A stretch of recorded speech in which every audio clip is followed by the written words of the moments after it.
सदर पहिला कॉल आल्यानंतर फायर ब्रिगेडला कॉल आला तर आम्ही ॲड्रेस घेतला आणि सेक्टर 9 राधाकृष्ण कोऑपरेटिव्ह सोसायटी येथे रूममध्ये आग लागली होती। आम्ही घटनास्थळी आलो आणि पाणी केले असता 203 या रूममध्ये एक बाई अटकलेली होती।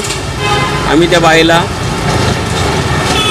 रोपच्या सहाय्याने वर जाऊन नंतर त्या दरवाजाच्या सहाय्याने बाहेर काढली आणि सुरक्षितपणे बाहेर काढली आणि घरातल्या सर्व वस्तू जळून खाक झाल्या होत्या।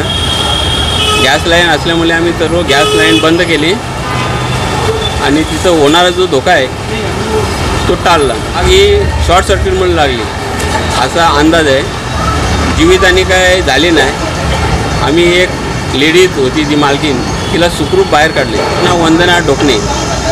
मी इकडनं जात होतो रिक्षा घेऊन 11:30 पावणे 12 दरम्यान।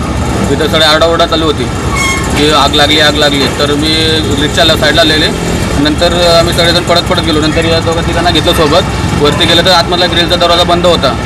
दरवाजा बंद असेल पूर्ण आगमुळे ते हिट झाला होता पूर्ण। त्याला मग आम्ही त्याला सडेने पूर्ण टोकून साईडला केलं। त्याला तोडून साईडला केल्यानंतर बाल्ट्या भरून पाणी ओतलं तिथं। ओतल्यानंतर मग नंतर फायर ब्रिगेड वगैरे आले।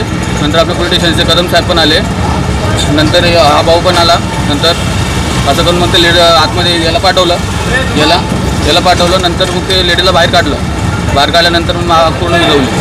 आग कशी लागली? किती भयंकर आग होती? आग भरपूर भयंकर होती। बऱ्यापैकी होती। सगळे सोफा सेट वगैरे हॉलमधला जळत होता आणि इतकं भयंकर होती की आतमधली हीट बाहेर येत होती आणि ग्रिलला पूर्ण लॉक होता बाहेरून। ती बाहेरची हीट एवढी होती की दरवाजाला हात लावू शकत नव्हता। जे लेबर वर्क होतं त्यांनी टॉमीने तो दरवाजा तोडला।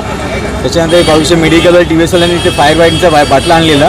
त्याच्याने थोडं फायर फायटिंगचं मारून घेतला आणि मग पाणी ओतून आतमध्ये त्यानंतर त्या लेडीजला बाहेर काढण्यात आलं। आतमध्ये बेडरूममध्ये लेडीज होती।